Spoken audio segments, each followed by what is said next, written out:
Sarah hesitated at the edge of the forest, feeling the chill creep up her spine as she took her first step into the abyss. The path narrowed as if the trees were closing in, their branches like skeletal fingers reaching out. The only sound was the crunch of leaves beneath her feet and the distant whisper of the wind. Sarah paused, her breath hitching as she heard a faint whisper that seemed to come from everywhere and nowhere.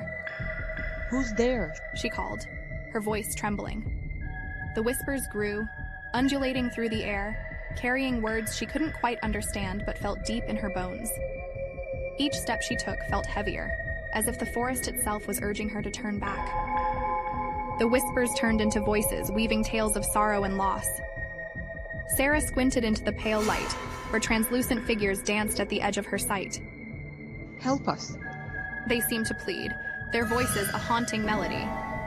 Her heart pounded, torn between the instinct to flee and the inexplicable pull to understand their plight. Sarah found herself drawn to the ancient tree, its surface a tapestry of runes and symbols. As she traced her fingers over the carvings, visions flashed before her eyes.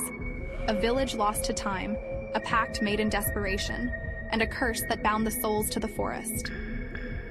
"I know your pain," she whispered, tears mingling with the rain that began to fall. A shadow emerged from the darkness, its form shifting and malevolent. Sarah steeled herself, facing the embodiment of the forest's curse. "Why keep them here?" she demanded, her voice steady despite the fear gnawing at her.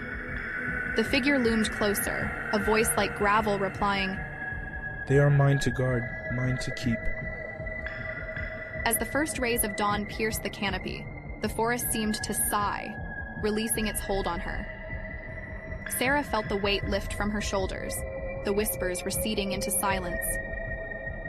"I will remember," she vowed, stepping onto a path that wound its way out of the forest. Behind her, the shadows retreated, leaving only the promise of a new day.